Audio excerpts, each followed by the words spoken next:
Uno de los temas más difíciles de la Biblia es el tema de la divinidad, de la Trinidad.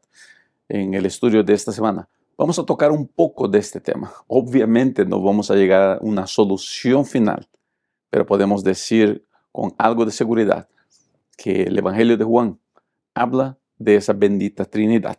Así que comencemos ahora un nuevo estudio de la palabra de Dios.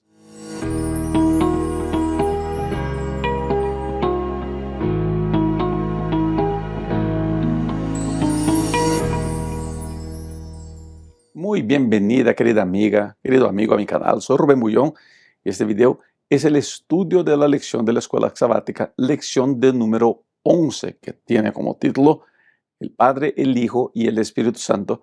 Y como siempre comenzamos con el verso para memorizar. Por favor, acompañe en pantalla. Pero el Consolador, el Espíritu Santo, a quien el Padre enviará en mi nombre, Él les enseñará todas las cosas y les recordará todo lo que les he dicho. Juan 14, verso 26. Antes de avanzar una vez más, quiero invitarlo a ser miembro de mi canal. Esta semana que pasó, comenzamos ya con 2 transmisiones en vivo. Ya comenzamos el estudio en el Sermón de Monte, que es esta serie llamada Revolución. Esta semana, mientras usted ve eso, tendremos ya una nueva entrevista, tendremos un nuevo capítulo de la serie Revolución y también tendremos nuestro capítulo de mejora personal. El enlace para que usted sea miembro de mi canal está ahí en la descripción de este video y es muy importante que usted participe. ¿Le parece así? Muy bien. El tema de la lección de esta semana es la Trinidad. Ahora, en la Biblia existen algunos temas que generan un debate acalorado. Uno de ellos, por ejemplo, es la naturaleza de Cristo. ¿Cristo vino con la naturaleza pecaminosa del ser humano o vino con la naturaleza perfecta de Adán? Esa es una discusión. ¿Era Cristo 100% Dios o era un ser creado por el Padre? Esa es otra discusión que el mundo de la teología insiste en tener, y entre los adventistas del séptimo día muchos llegan a discutir ese tema. Otro de los temas muy discutidos es la Trinidad. Para muchos, la Trinidad es una invención católica. Para otros, la Trinidad tiene sus fundamentos en la palabra de Dios. Para muchos, el Espíritu Santo es solamente una influencia. Para otros, llega a ser el ángel Gabriel. Para otros, llega a ser nada prácticamente, solamente una fuerza de Dios. Muy bien. Antes de avanzar, permítame decir que yo, como miembro de la Iglesia Adventista del Séptimo Día, creo que Cristo vino con su naturaleza perfecta de Adán y con el cuerpo consumido por ya 4000 años de pecados, como la gran mayoría de los adventistas creemos. En relación a la Trinidad, la Iglesia Adventista del Séptimo Día es muy clara en creer en la Trinidad, una divinidad, un Dios triuno, Padre, Hijo y Espíritu Santo. Todos son Dios y están al mismo nivel. El Padre no es más importante que el Hijo, que no es más importante que el Espíritu Santo, que no es más importante que el Padre. Bien, eso es creencias fundamentales de la Iglesia Adventista del Séptimo Día. Mucha gente les gusta decir, no, pastor, esa es una invención católica que está en la Iglesia. Mira, uno puede llegar a decir que sí, en el sentido de que todo lo que tenemos de teología vino de alguna manera de la Iglesia Católica. ¿Está bien? ¿Por qué? Porque por 1500 años la única iglesia que existió fue la Iglesia Católica. Con el tiempo surgieron las reformas protestantes y surgieron nuevas denominaciones, incluso la Adventista del Séptimo Día, que después de mucho estudiar entendió que la creencia en una Trinidad es bíblica. Y ahí, gente linda, independe si vino de los hermanos católicos, si vino de la Iglesia Apostólica. La lección de esta semana va a mostrar la Trinidad en el Evangelio de Juan. Ahora, es importante entender algo. No vamos a entender en su plenitud la Trinidad, así como jamás entenderemos la naturaleza de Cristo. Es imposible querer entender misterios del universo con nuestra limitación intelectual. Ahora, el hecho de que seamos intelectualmente limitados no debería llevarnos a rechazar verdades que creemos que son bíblicas. ¿Está bien? Muchos de los que predican en contra de la Trinidad o en contra de la naturaleza de Cristo lo hacen porque no entienden, y en su no entender llegan a decir que estas ideas son erróneas o son católicas o son mentirosas o no deberían estar en el seno de la iglesia adventista. El hecho de que yo no entienda no quiere decir que yo no debería usarlo o no debería tenerlo como una verdad. ¿Está bien?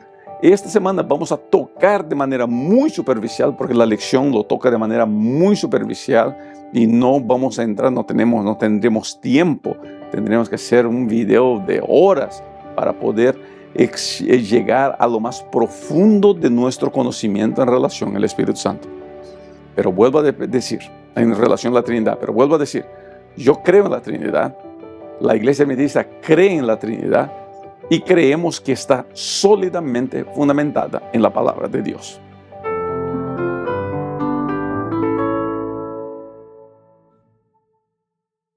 Una de las cosas que vamos a ver en este estudio es cómo hay una unidad de acción en la Trinidad, que es una de las demostraciones de su verdad.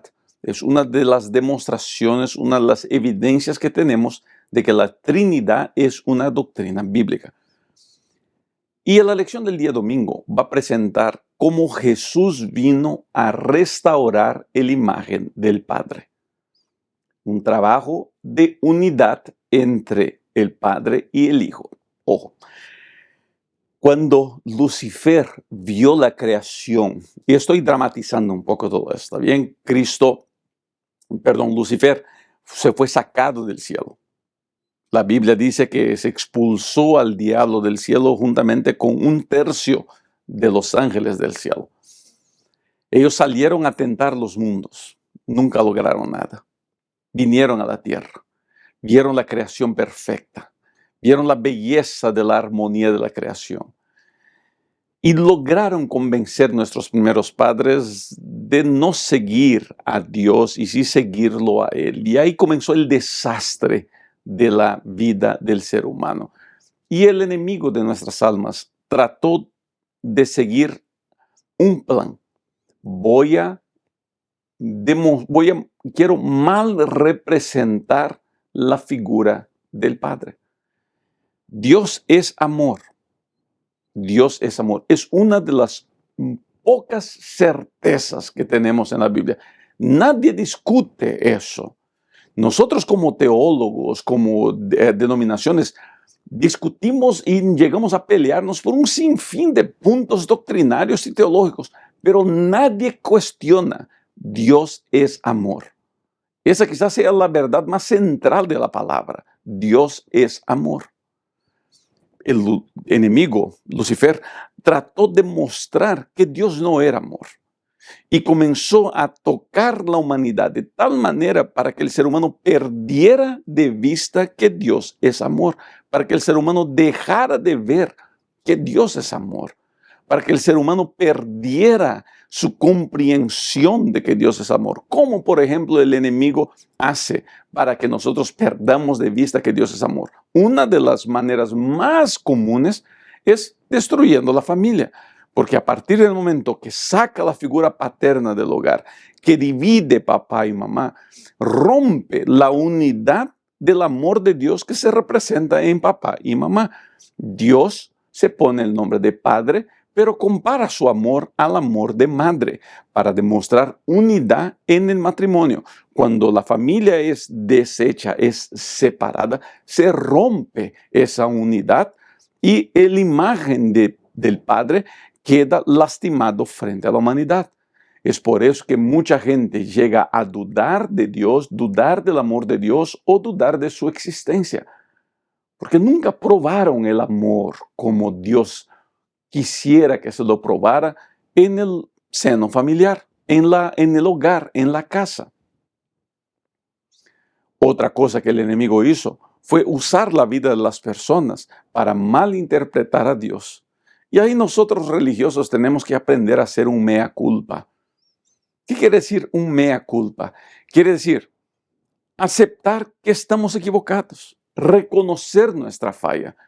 Por veces nosotros religiosos nos presentamos delante del mundo con tamaña arrogancia y con tamaña soberbia, creyendo que somos mejores que todo mundo, y imponemos sobre las personas la imagen de que Dios es un Dios tirano. Queremos que todo mundo, llamamos a todo mundo pecador, menos a nosotros mismos, porque es mucho más fácil corregir la vida de los demás que la nuestra, y así vivimos nuestra vida. Y las personas que nos miran a nosotros acaban teniendo una idea de Dios, un Dios que juzga, un Dios vengativo, un Dios arrogante, un Dios prepotente, un Dios que castiga, un Dios que no tiene misericordia, porque así somos muchos de los religiosos. Y ese es un peligro gigantesco.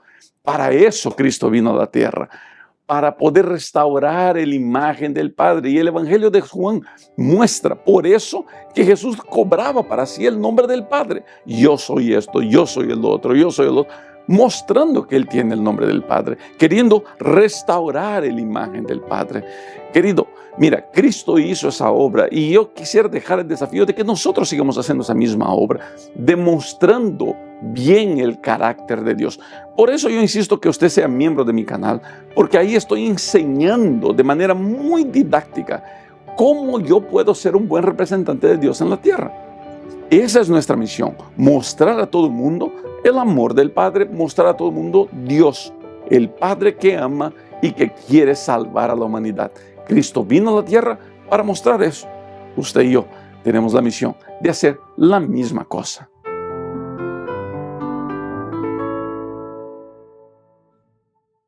Cuando Dios sacó al pueblo de Israel de Egipto, sacó para que el pueblo de Israel fuera una enseñanza del plan de la redención. Gracia es Dios buscando rescatar al hombre. Desde que nuestros primeros padres pecaron, Dios está tratando de rescatar al ser humano, está tratando de buscar salvar al ser humano. Es lo que el Padre hace. Ahora, con el pueblo de Israel, el plan era que el pueblo enseñara a las naciones quién era el Padre.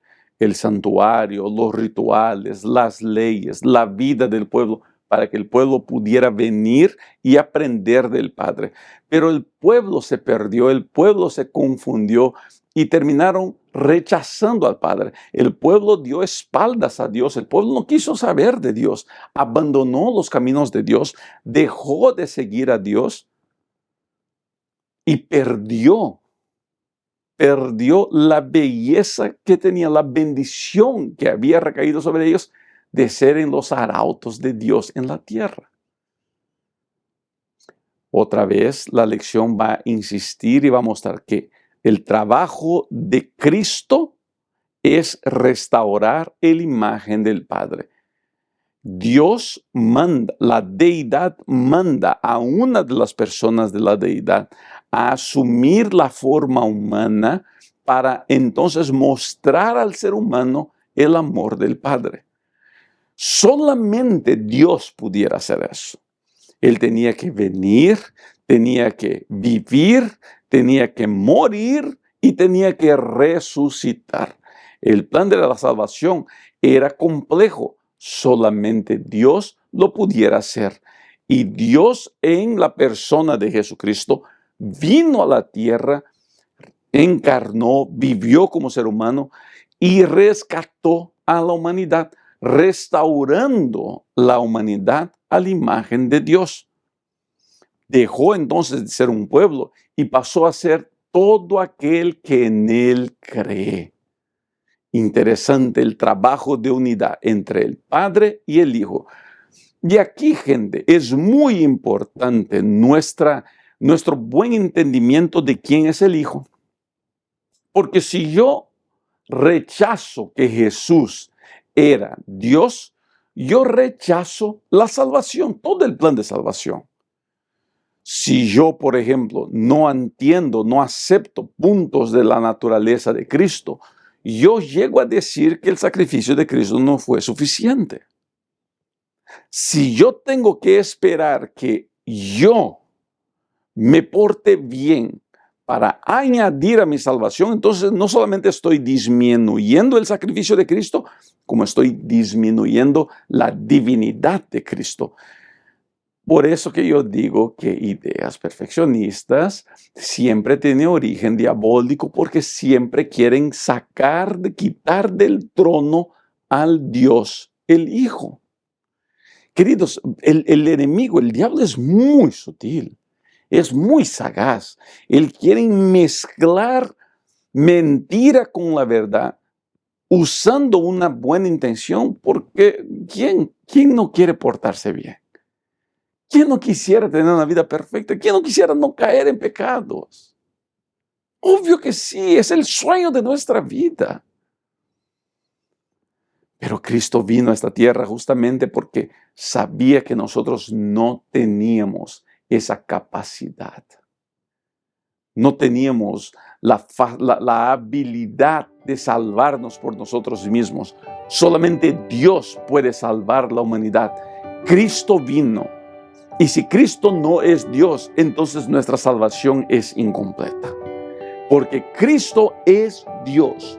Nuestra salvación está completa. ¿Entiende eso? Hoy día yo quiero invitarlo a escribir en los comentarios de la siguiente manera: Señor, gracias porque viniste a la tierra. Mi Dios, gracias porque viniste a la tierra. Esa es una linda oración que más que cualquier cosa es una declaración de mi fe en el Dios Padre y en el Dios Hijo. Y para los próximos días vamos a hablar del Dios Espíritu Santo.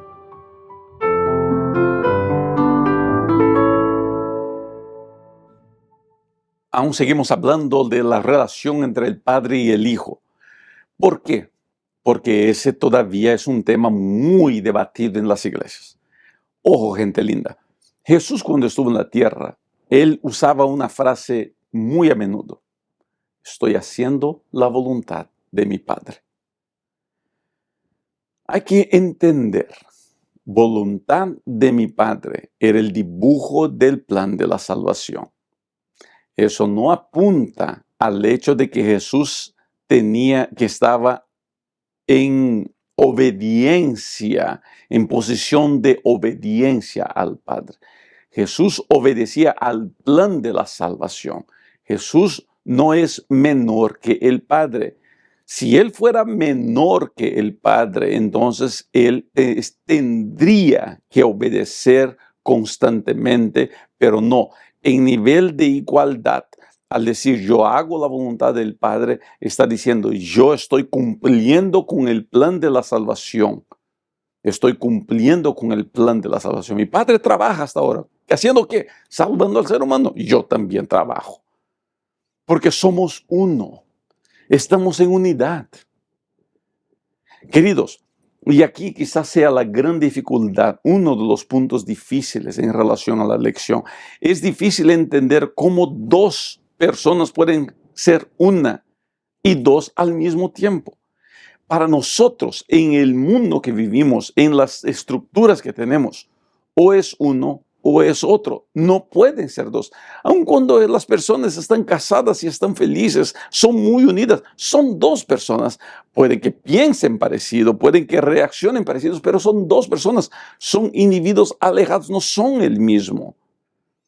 Entonces nosotros por veces miramos a esa relación que es la más común, la más semejante a la divinidad que podemos creer, el matrimonio, ese nivel de unidad, y pensamos, pues es imposible, entonces algo tiene que estar mal.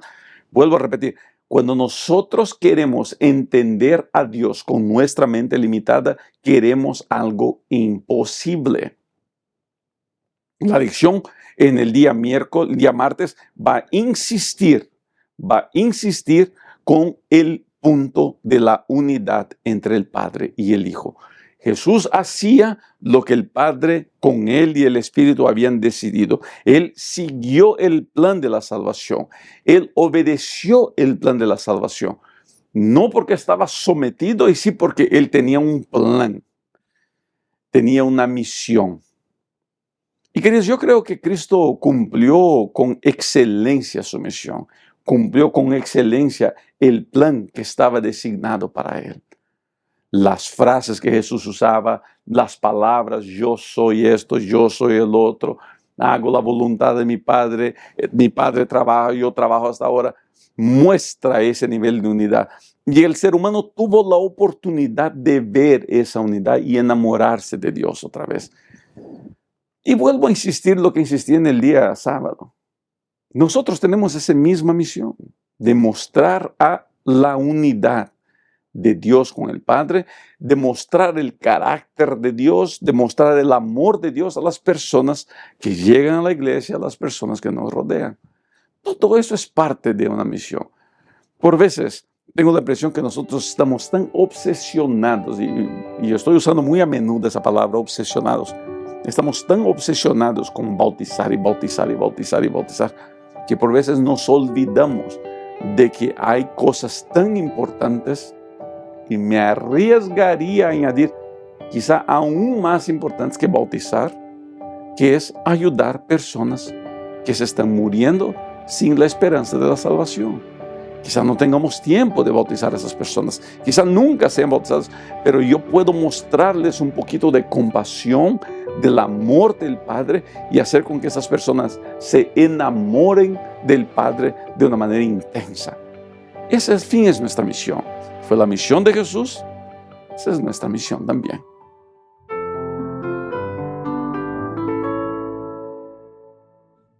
El Espíritu Santo.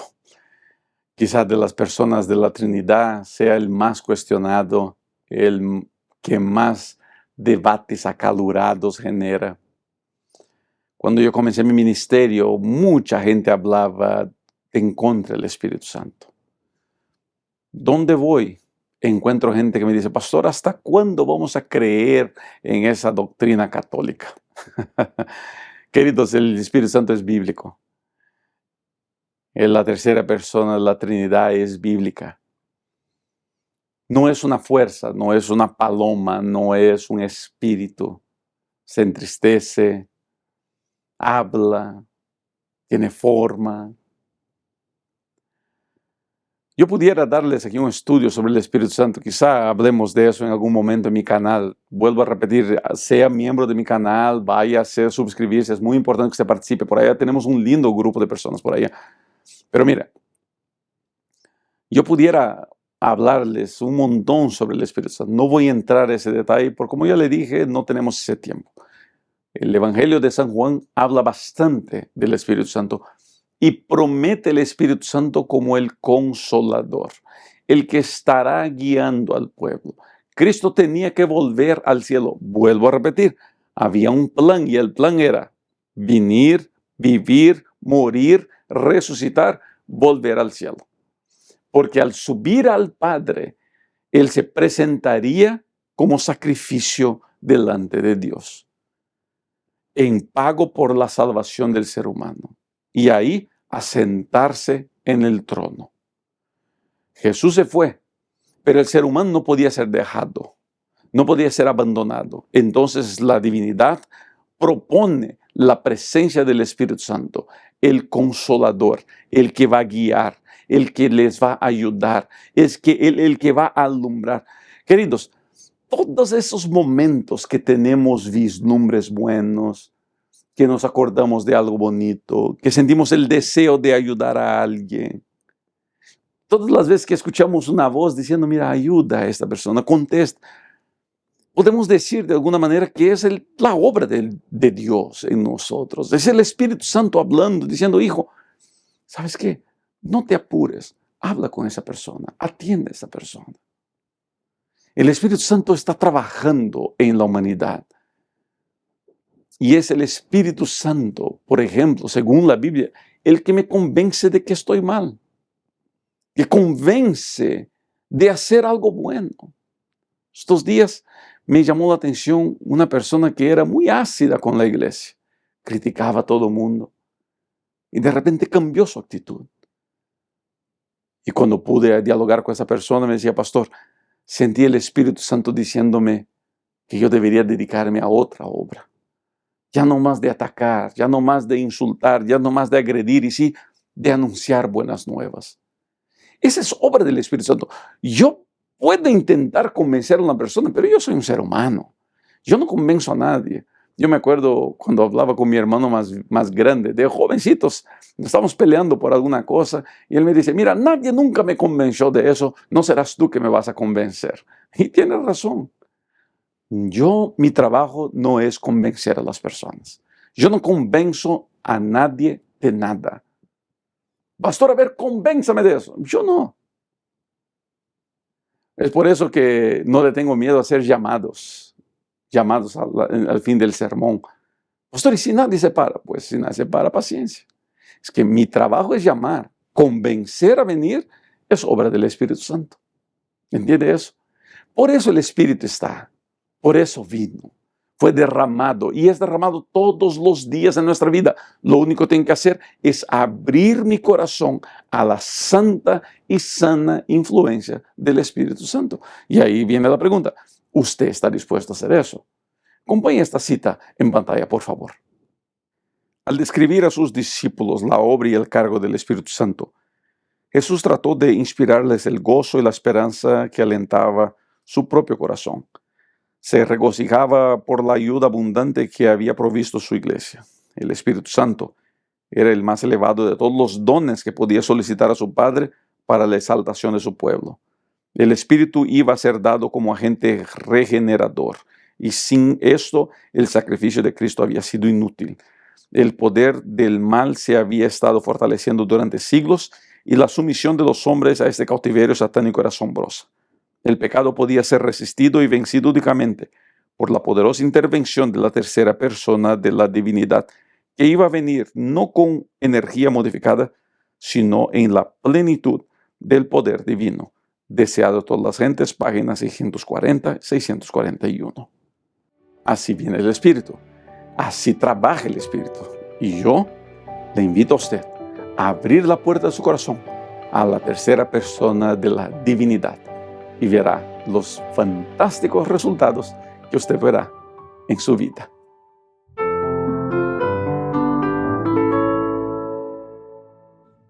El autor de la lección nos lleva ahora a Juan 17, en la oración sacerdotal de Cristo.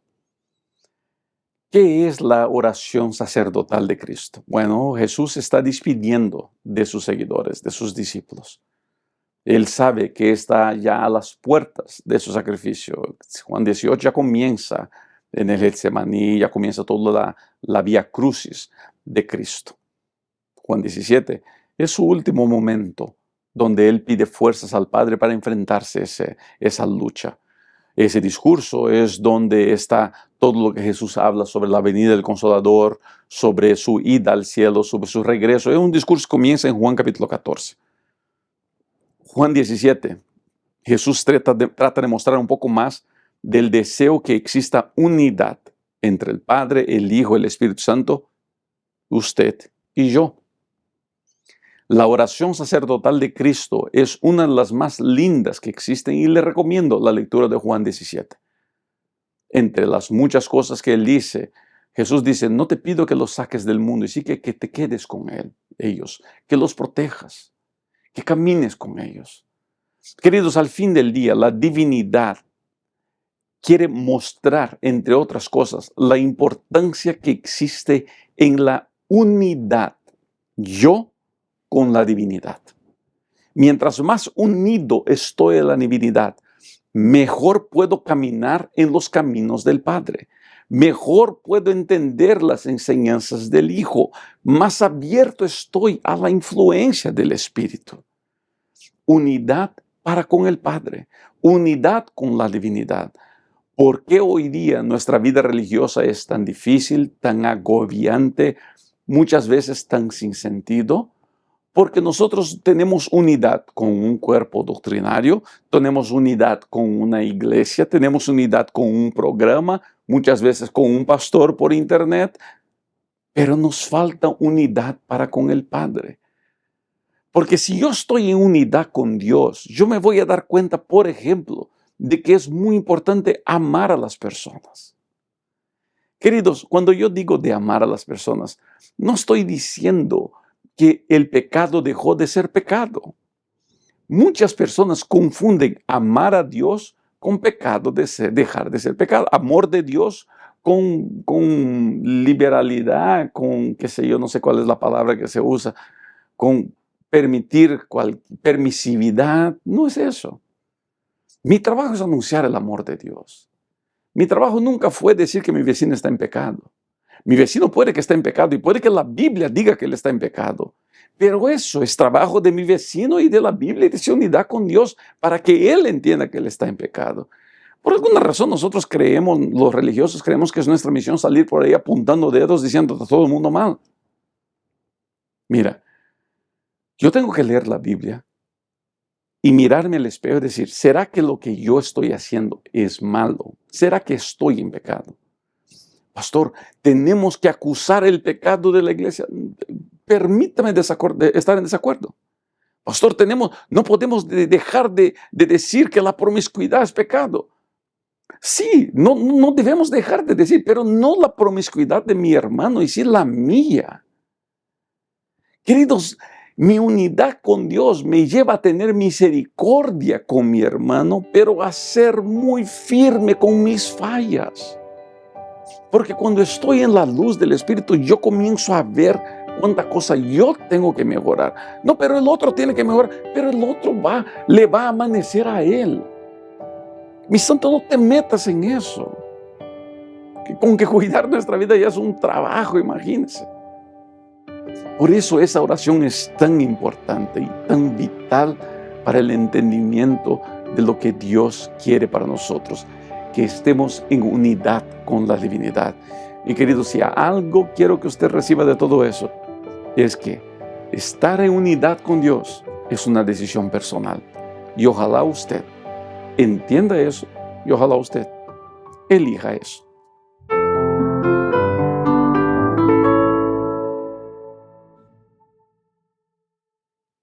Llegamos al final de un estudio interesante.